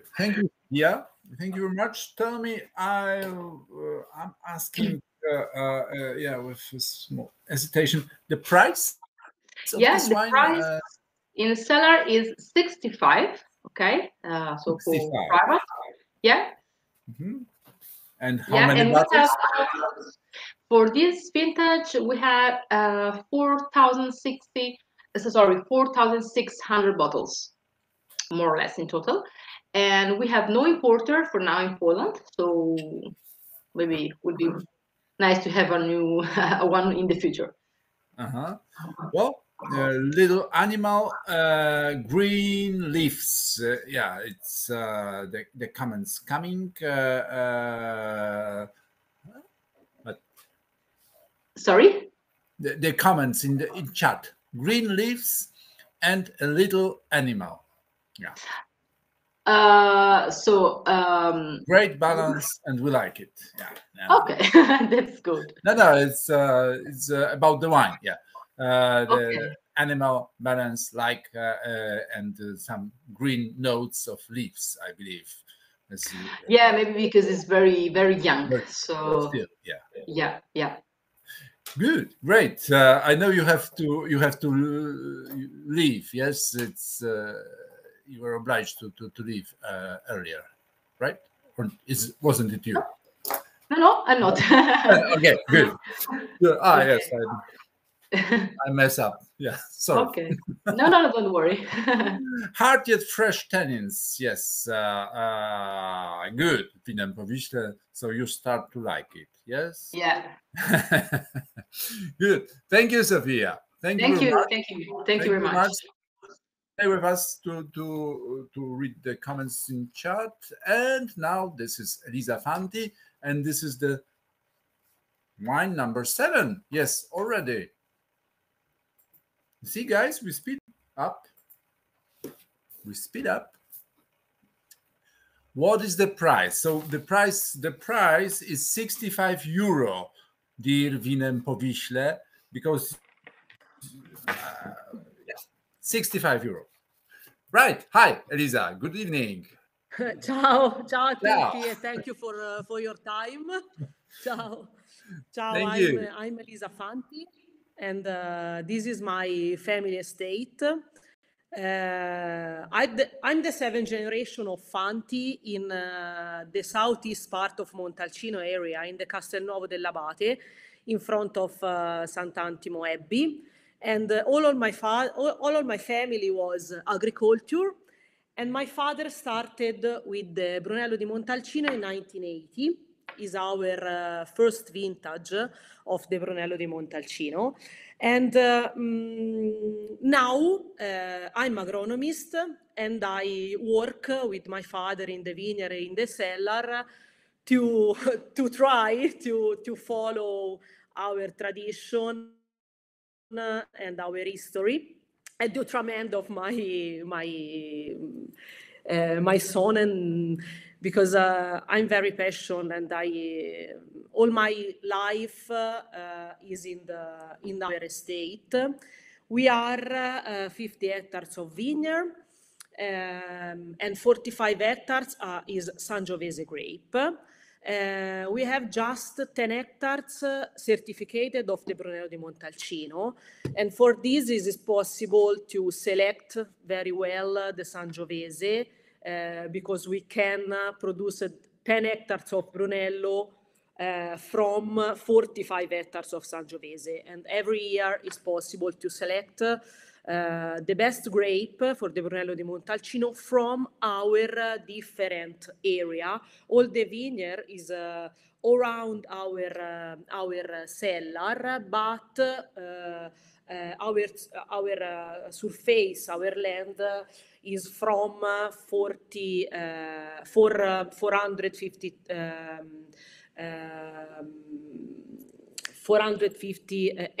meter to 200 meter, and we have a very different soil and very different exposition that is possible to select very well the Sangiovese every year.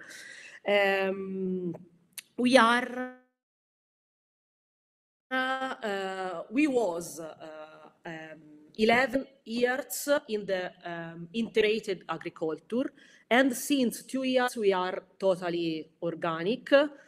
It's very hard job because we have a big surface, but it's possible here in Montalcino area because we have very nice microclimate, and we don't have too much problem, and is not easy, but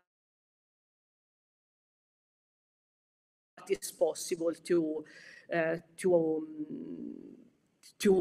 have organic agriculture with big surface of vineyard. This is our vineyard, and we work just with the machine, the soil and the herb, and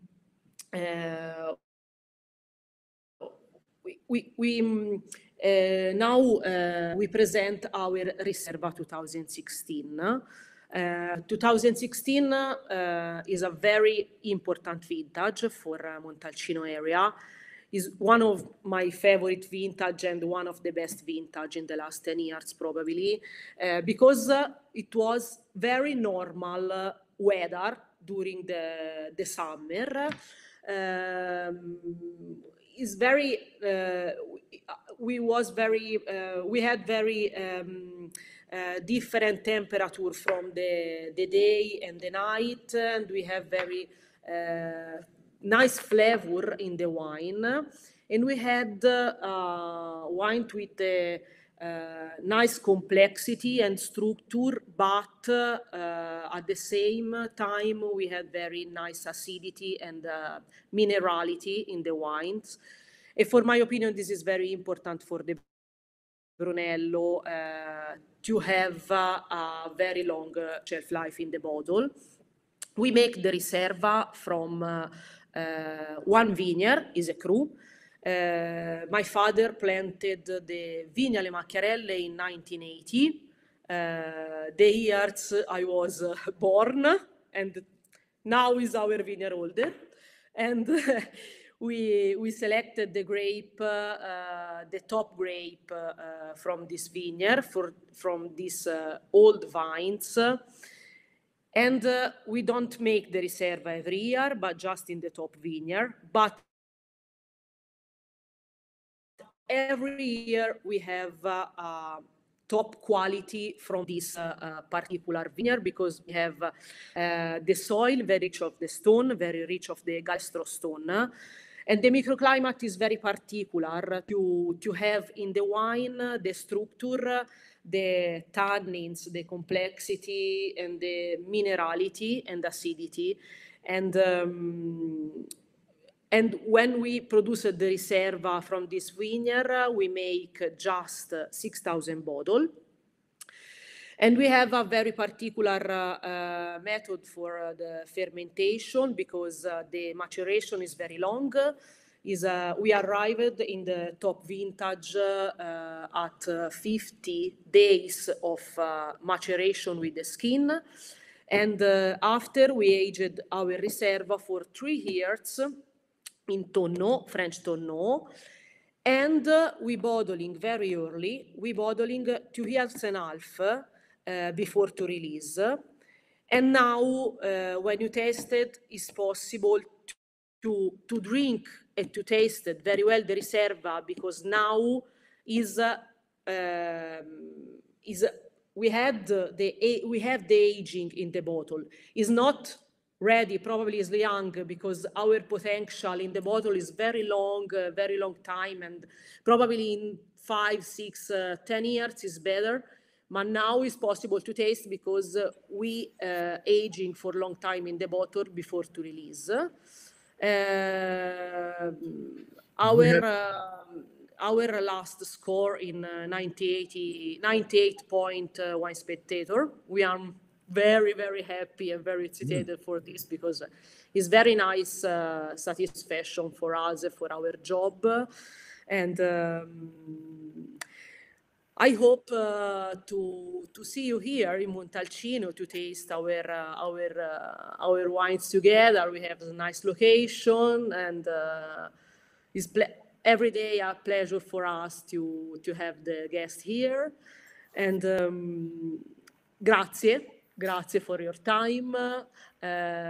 We have we start to a wine importer. We don't have wine importer in Poland now. We have probably we start in the next month, we hope.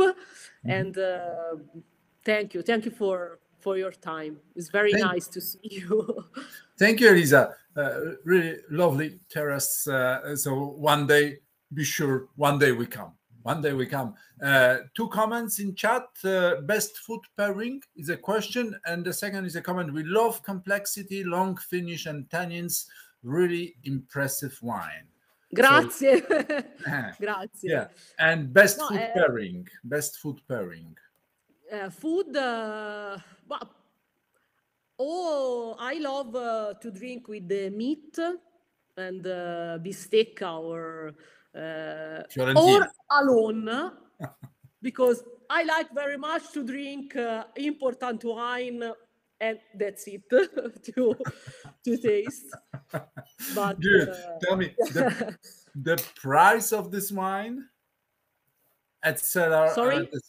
If I come as a private person, as a final consumer, 65. 65. And how many bottles do you produce of 65 seller. Mm-hmm. 65. We make 6,000 bottles by year. 6,000 bottles. Okay. Okay. Thank you. Thank you, Elisa. Thank you very You're much. welcome. Thank Grazie. you. And if any comments, stay with us, comments in chat.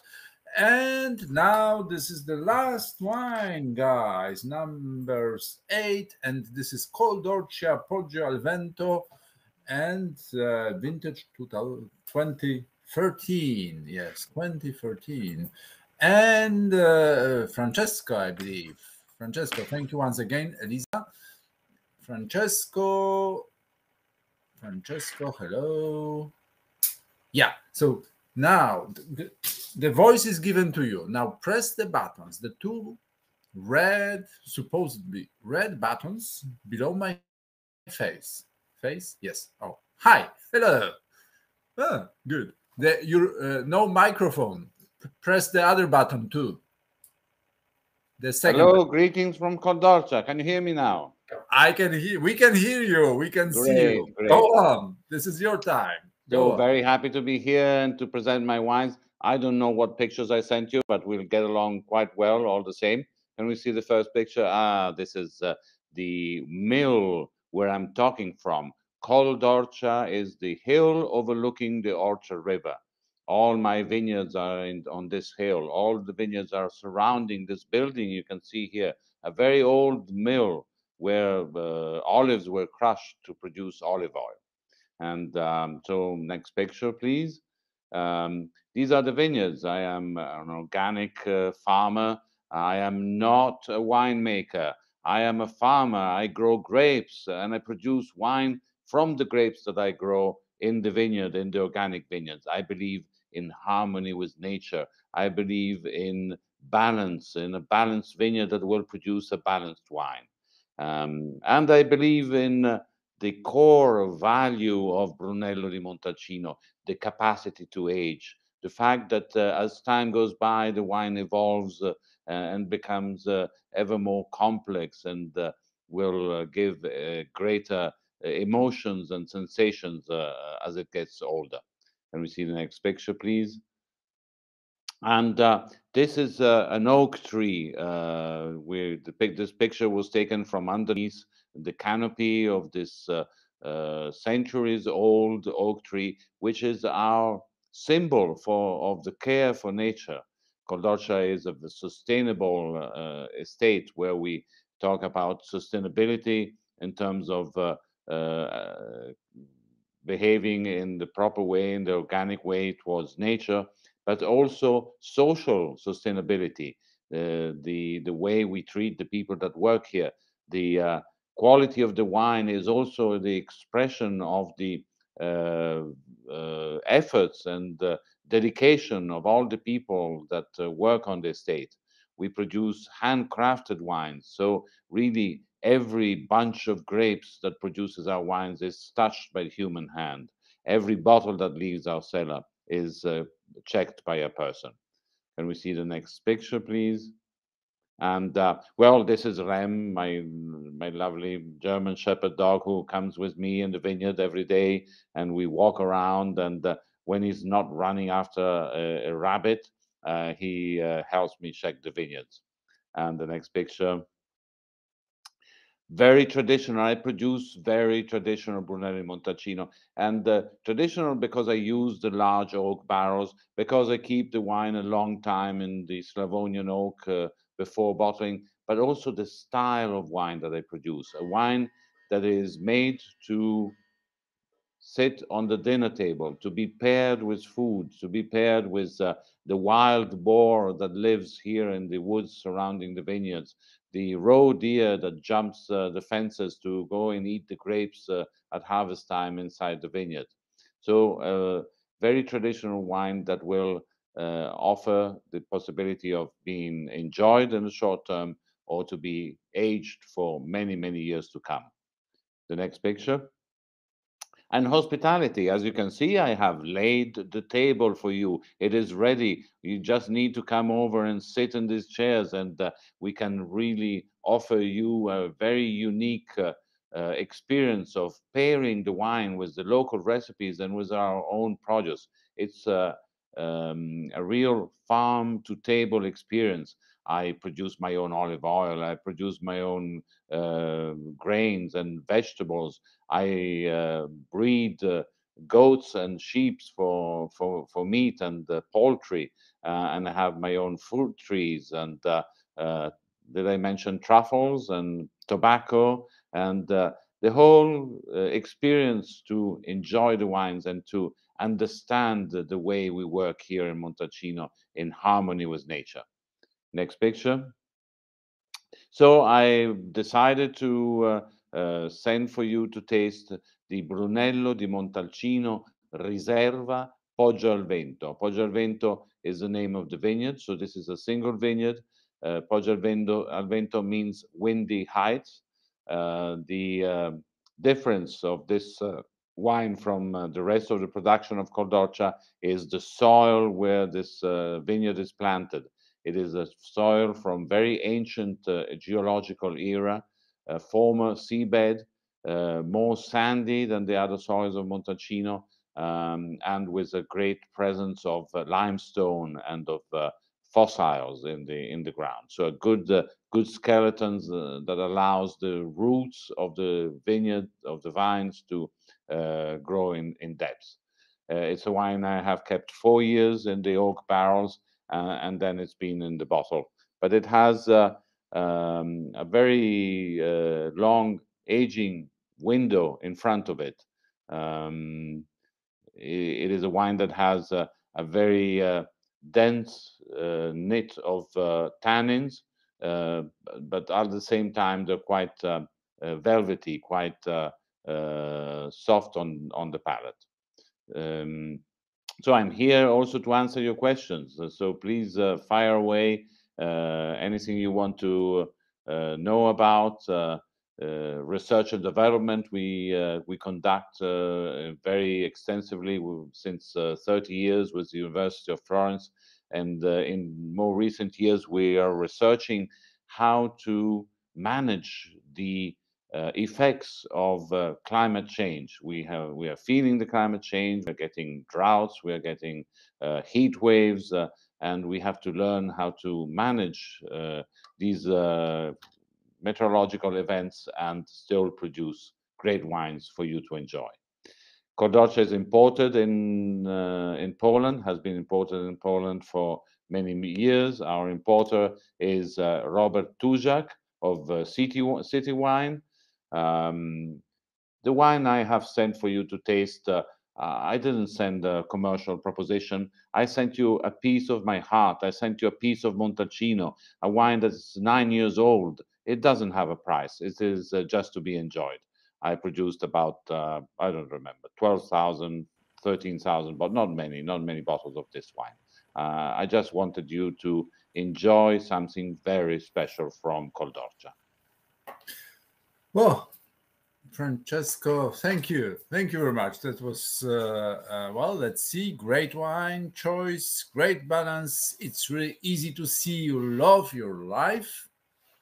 I'm lucky. I'm privileged. I live in the most beautiful countryside in the world, patrimony of humanity, under the Amiata mountain, the highest mountain in Tuscany, called the Magic Mountain by the Etruscans. The Etruscans was the civilization that lived here before the Romans, and because there are hot water springs on the mountain that release steam during the winter, the old civilization, they believed the gods lived on this mountain.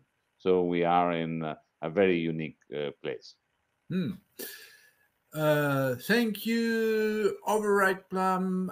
Very kind of you. Herbs, balsamico. So yes, plum, ripe or overripe plum, herbs and balsamico. Great privilege to taste this one. So well, thank you, Francesco. And well, that's a lovely wine.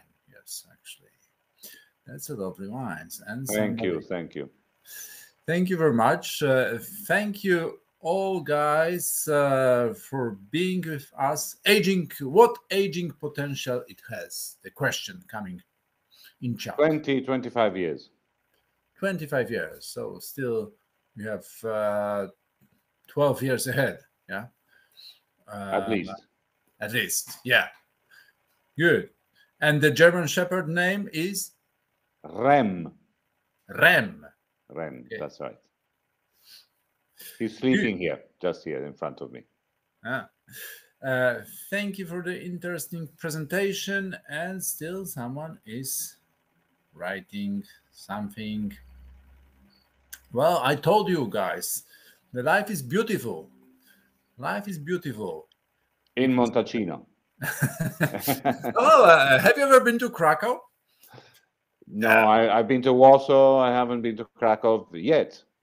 Yet, yes. Warsaw is a different city, completely. It's like Rome and Florence, you know?